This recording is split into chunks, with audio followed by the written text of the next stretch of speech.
جو I am F کہہ دیتا ہے پڑھ کے سنا دیتے ہیں. ہم بتائیں گے کہ کس طرح سے یہ مسئلہ حل ہو سکتا ہے. ہم کوئی ہوائی باتیں نہیں کریں گے. لیکن اگر جینوئن طریقے سے انہوں نے بجلی کے بل کم نہیں کیے اور آئی پی پیز کے مسئلے کو ایڈریس نہیں کیا اور تنخواہ طبقے پہ جو سلیب لگایا ہے اس سلیب کو واپس نہیں لیا تو یہ دھرنا پھر یہاں نہیں رہے گا. پھر یہ آگے بھی بڑھے گا, پھیلے گا بھی, پورے ملک میں جائے گا. پورا ملک اس کی پشت پر آ کر کھڑا ہوگا. ایک ایک فرد کے دل کی آواز یہ دھرنا ہے.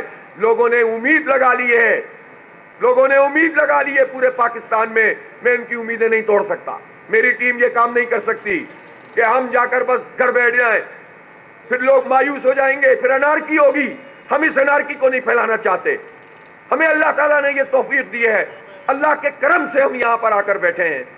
اس نے ہمیں توفیق دی ہے تو ہم یہاں پر آئے ہیں اور پورے پاکستانی قوم کی ترجمانی کر رہے ہیں. اس لیے ہم انشاءاللہ پیچھے نہیں ہٹیں گے. ہم یہ بات کہنا چاہتے ہیں کہ ان صنعتوں کو چلنے دو. اس کے اوپر جو انہوں نے ایکسپورٹ پہ ڈیوٹی لگائی یہ ختم کرو. اور یہ جو انہوں نے ایک الیکٹریسٹی چارجز کے طور پر ایک فکس ریٹ لگا دیا ہے وہ بھی ختم کیا جائے. بجلی کے بلوں سے ٹیکس کا پورا دھندا ختم کرو. آلٹرنیٹ دو, جاگیرداروں پہ ٹیکس لگاؤ, اپنی مراحت کم کرو, اپنے پیٹرول ختم کرو فری, اپنی بجلی فری ختم کرو. بیلنس ہو جائے گا. مڈل کلاس اور غریب کو فائدہ پہنچے گا. تمہیں تھوڑی سی تکلیف ہونے لگے گی کہ تمہیں بھی پتہ چلے گا بل کیسے آتا ہے. یہ اب تک تو غریب اور مڈل کلاس لوگوں کو پتہ چلتا ہے, صنعت کار کو, تاجر کو پتہ چلتا ہے. تاجر دوست اسکیم کے نام پر یہ کہنا کہ ہم تاجروں کو نیٹ میں لانا چاہتے ہیں, نیٹ میں لانے کے لیے ہم بھی تیار, تاجر بھی تیار. اعتماد کرتے ہیں جماعت اسلامی پہ.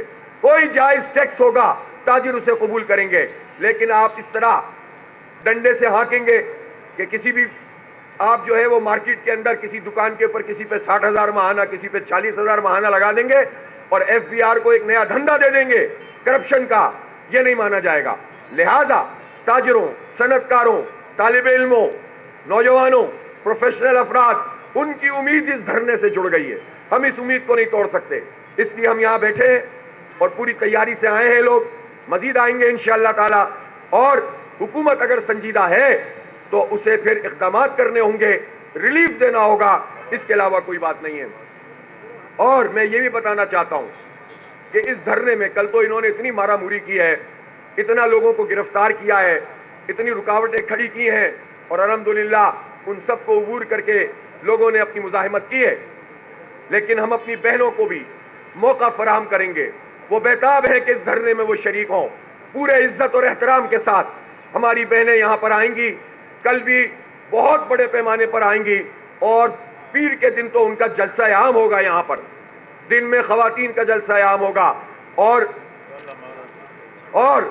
کل اتوار کے دن مغرب کے بعد انشاءاللہ اسی مری روڈ پر تاریخی جلسہ عام ہوگا. انشاءاللہ تعالی تاریخی جلسہ عام ہوگا اتوار کو بعد نماز مغرب اس مری روڈ پر, اور انسانوں کے سر سے انشاءاللہ یہ بھر جائے گی پوری مری روڈ. ہر طرف سے قافلے آئیں گے. میں پورے پاکستان کے لوگوں سے کہتا ہوں جو یہاں اس دھرنے میں آ کر اس مقدس فریضے میں شریک ہو سکتا ہے اس کو اپنا حصہ ڈالنا چاہیے. صرف شکوے شکایت کرنے سے مسئلہ حل نہیں ہوتا. ایک قوت بن گئی ہے تو اس میں اضافہ کیجئے اور اپنا حق حاصل کرنے کی اس تحریک میں اپنا حصہ بٹائیے. ابھی تک کے لیے اتنا ہی. ابھی ہماری مشاورت کا عمل بھی جاری ہے. انشاءاللہ ہم پھر مزید آپ سے بات کریں گے.